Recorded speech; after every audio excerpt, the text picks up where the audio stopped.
দেখছেন সংবাদ সকাল।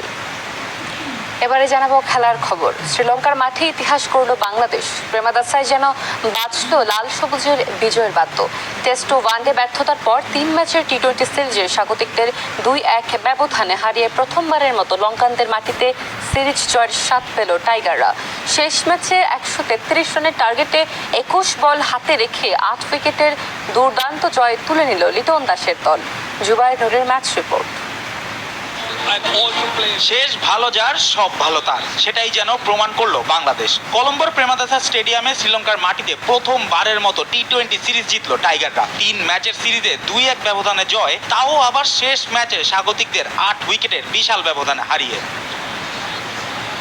টস জিতে ব্যাট করতে নেমে শুরু থেকেই স্পিনের জালে জর্জরিত শ্রীলঙ্কা। শেখ মেহেদী হাসান যেন কলম্বোর উইকেটকে বানিয়ে নিয়েছিলেন নিজের রাজত্ব। ইনিংসের দ্বিতীয় ওভারেই কুশল পেরেরাকে ফিরিয়ে দেন স্লিপে। এরপর একে একে বিদায় করেন চান্ডিমাল, আশালাঙ্কা এবং পাথুম নিশানকাকে। ৪ উইকেটই যেন ছিল মেহেদীর প্রতিশোধ পরিকল্পনার নিখুঁত বাস্তবায়ন।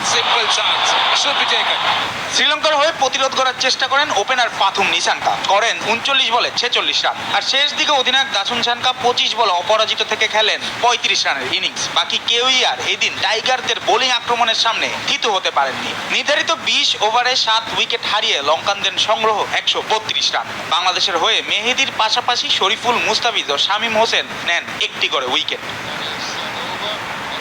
ব্যাট হাতে রান দ্বারায় শুরুটা অবশ্য ছিল দুঃস্বপ্নের মতো। প্রথম বলেই গোল্ডেন ডাক পারভেজ হোসেন ইমন, কিন্তু এরপরেই ঘুরে দাঁড়ায় টাইগাররা। লিটন দাস ও তানজিদ হাসানের ৭৪ রানের অনবদ্য জুটিতে চাপমুক্ত হয় লাল সবুজরা। অধিনায়ক লিটন দাস খেলেন ২৬ বলে ৩২ রানের ইনিংস, আর তানজিদ তখন 50 ছোঁয়ার পথে। লিটনের বিদায়ের পর মঞ্চে আসেন তৌহিদ হৃদয়, খেলেন অপরাজিত ২৫ বলে ২৭ রানের ইনিংস। আর অপর প্রান্তে তানজিদ তখন ইতিমধ্যেই ছুঁয়ে ফেলেছেন অর্ধশতক, খেলেন ৪৭ বলে ৭৩ রানের বিধ্বংসী ইনিংস। শেষ পর্যন্ত ২১ বল হাতে রেখেই জয় নিশ্চিত করে বাংলাদেশ। সেই সঙ্গে সিরিজও জিতে নেয় ২-১ ব্যবধানে। জুবায়ের নূর, স্পোর্টস ডেস্ক, দেশ টিভি। গ্লোবাল সুপার লিগে টান টান উত্তেজনার এক ম্যাচের পর আবারও ফাইনালে জায়গা করে নিল বাংলাদেশের প্রতিনিধি দল রংপুর রাইডার্স। সাকিব আল হাসানের দুবাই ক্যাপিটালসকে ৮ রানে হারিয়েছে সৌম্য সোহানের দল। ৩ ম্যাচে ৬ পয়েন্ট নিয়ে এক ম্যাচ সাথে রেখে ফাইনাল নিশ্চিত করা রংপুর বৃহস্পতিবার নিয়ম রক্ষার ম্যাচে মাঠে নামবে হোবার্টের বিপক্ষে। জুবায়ের নূরের আরও একটি রিপোর্ট। গ্লোবাল সুপার লিগে মাত্র ৮ রানের নাটকীয় জয় নিয়ে আবারও ফাইনালে জায়গা করে নিল রংপুর রাইডার্স। আর বিদায় নিতে হলো সাকিব আল হাসানের দুবাই ক্যাপিটালসকে।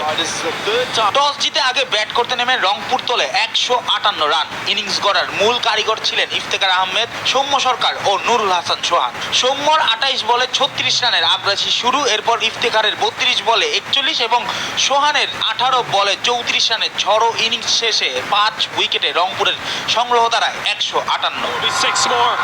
দুবাইয়ের হয়ে বল হাতে সবচেয়ে কম খরচে ছিলেন সাকিব আল হাসান।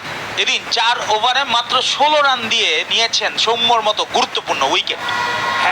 ১৫৮ রানের লক্ষ্য তাড়া করতে নেমে শুরুতেই হোঁচট খায় দুবাই ক্যাপিটালস। মাত্র ২ ওভারের মধ্যেই হারায় ২ উইকেট। এরপর কিছুটা প্রতিরোধ গড়ে ৭৬ রানের চতুর্থ উইকেট হারানোর পর মাঠে নামেন সাকিব। কিন্তু বাংলাদেশের সাবেক এই অধিনায়ক এদিন ছিলেন বিবর্ণ। ৬ বলে ৩ রান করে সাইফ হাসানের বলে নুরুল হাসানের গ্লাভসে স্টাম্পড হন তিনি। শেষ ১২ বলে যখন দুবাইয়ের দরকার ২৮ রান, তখন ওমর জায়ের ওভারে ৪ বলে ১৮ রান তুলে নিয়ে দুবাইকে ম্যাচে ফেরান কায়েস আহমেদ। বাকি ৮ বলে দরকার ছিল মাত্র ৯ রান, হাতে ২ উইকেট।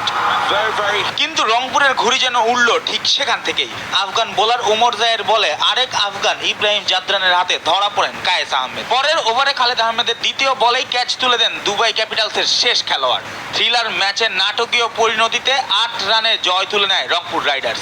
এই জয় ৩ ম্যাচে ৬ পয়েন্ট নিয়ে এক ম্যাচ হাতে রেখেই ফাইনাল নিশ্চিত করেছে রংপুর রাইডার্স। জুবায়ের নূর, স্পোর্টস ডেস্ক, দেশ টিভি। সাফ অনূর্ধ্ব ২০ নারী চ্যাম্পিয়নশিপে নিজেদের চতুর্থ